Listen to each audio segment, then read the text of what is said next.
Welcome back to the podcast, folks. This is another die on the vine video that I really like to make, but they do nothing for the channel. I think the information is good. I won't say it if I don't believe it, but it is really hard to search optimize a video that is about something that nobody is looking for. So I do my research, I make my decisions, I write them out, film them, and watch them die.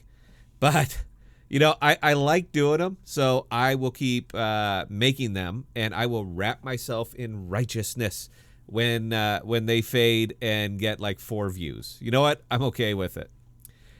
The crypto market has a problem.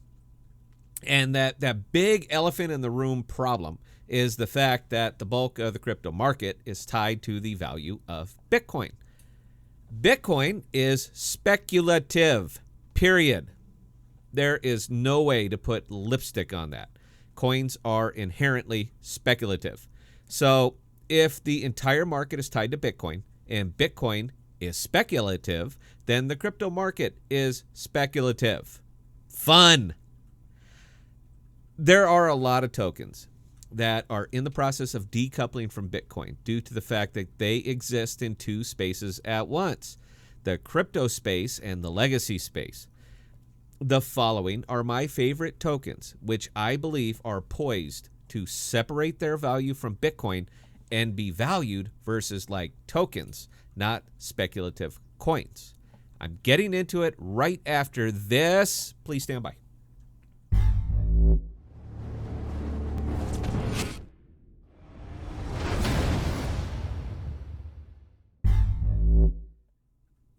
I make no secret that I tend to favor tokens which have real-world use, that are customer-facing companies that use crypto rather than crypto companies with a customer-facing and traditional space integration as an afterthought.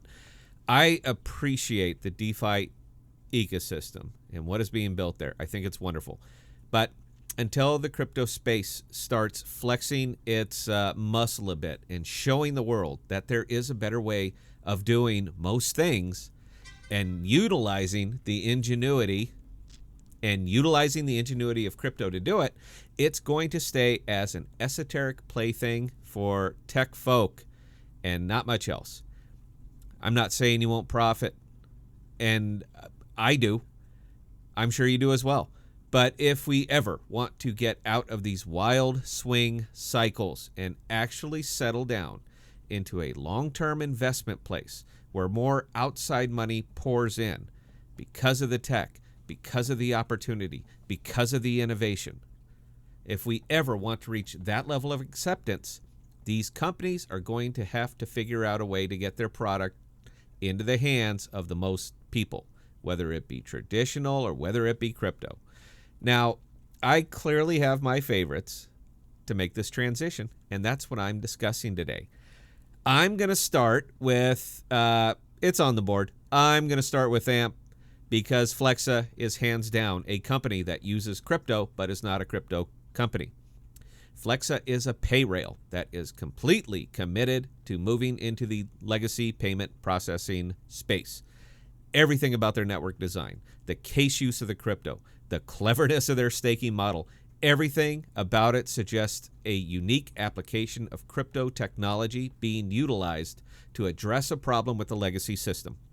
Traditional pay rails are slow, they are expensive, they are rife with fraud, and they offer effectively no protection to a merchant who is utilizing them. The only real recourse for said merchant is to bake the processing costs up to 3 to 5%, depending on the pay rail. They're going to bake it into the product and just lay it right at your feet. Make no mistake, you pay the fee. The merchant does it. It is a glaring problem that people have not realized might have a better solution. AMP and Flexa is that better solution. Big thumbs up from me. Next on my list is Orchid. Orchid. I know this one is under a lot of radars. And they are up against some very heavy hitters in the traditional VPN space, such as NordVPN, ExpressVPN, etc.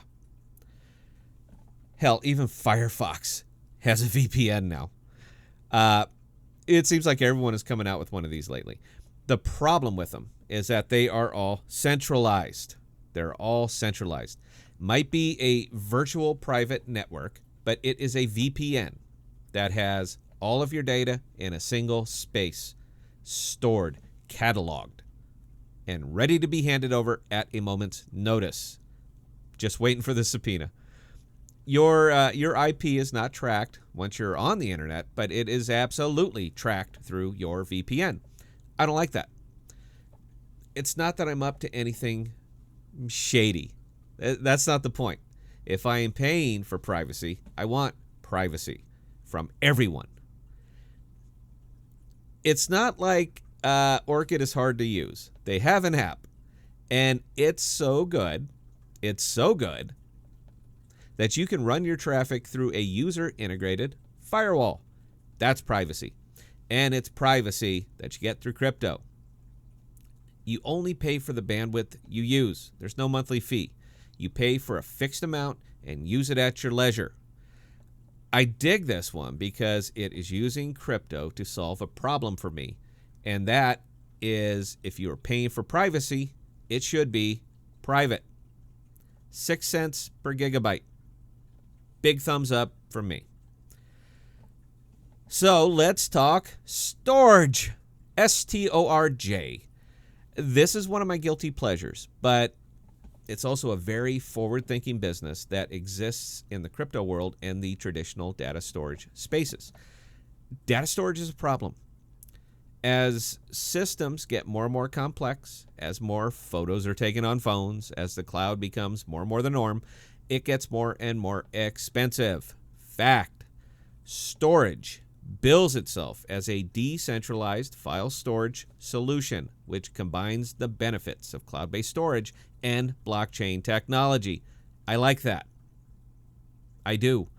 I like that the files are sharded, meaning they're broken into pieces and stored everywhere. No single entity has your file. Love it. I like that the only encryption key that can unlock this file, pull it together and reassemble it and put it back on my system, is held by me. I really like that.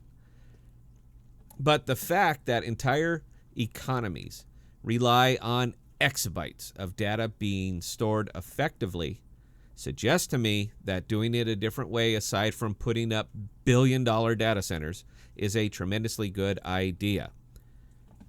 I work in that industry. I can speak intelligently on it as a power quality, power distribution expert. I know what it takes and what it costs. If there is a better way, using blockchain, right there. There is a better way, and it's called storage. So, you know what? This one isn't going to work. I'm going to do it anyway. I'm going to introduce you to the basic attention token. I did a lone video on this very token and very product, which I love. And, oh, man, it went nowhere. Big thumbs down. But it did not temper my resolution to the product. I love the Brave browser. That's all I use on my desktop and my mobile. It is fast. It is secure. One click for the Tor search engine. It's just a really good product. And the best part about it, it's free. Not only is it free, you will be paid to use it in BAT. They're utilizing a new type of advertising model because Brave doesn't allow ads. It wipes them out when you're browsing. You won't see them. But they do kick you targeted ads on occasion. Click them or not, up to you. But if you do click them, you will be credited with a very small amount of BAT that you can redeem at the end of every month. This one, for me, it's really a no-brainer, as the more successful Brave is worldwide, the more valuable BAT will become. And I think it's a great product. It is not speculative. I hate purely speculative. It is case usage, and it's not real hard to work out how it's used. Their financial model would not work without that. Again, crypto leads the way. And you're going to like this one. If anybody made it down this far, you know what, guys? I can't thank you enough, man. Nobody, I don't get a lot of longevity on my videos. But in an effort to keep this shorter, I'm not going to drill all the way down into all of them. Nobody wants that much of. I will briefly hit a couple more I like and that I think are also going to decouple from Bitcoin and become their own value. NUCYPHER, Siacoin, ADA, SKALE, and little bitty ANKR down there. They are solving problems in very unique ways utilizing blockchain. Those are my favorites. Those are briefly why I like them, and I recommend you do some deep diving into these products. I think they're very much worth your time. They are certainly worth mine. If we don't decouple from a speculative coin, Bitcoin, then some very, very good products and ideas are just going to be brushed aside as crypto nonsense. Please don't let that happen. This is your market. It's yours. You decide what succeeds and what fails here. I prefer multi-plane tokens, but that's me. That's a me thing. If you know of one of these that I missed, and I'm sure there are plenty that I missed, please drop it in chat and I will certainly look into it. There's a lot going on in the crypto space, and I would rather be very well informed on a few tokens than barely informed on a lot of them. Yeah, that's it, guys. Live stream at 7 Central on Thursdays and occasional Saturdays. Thanks for watching. Cheers.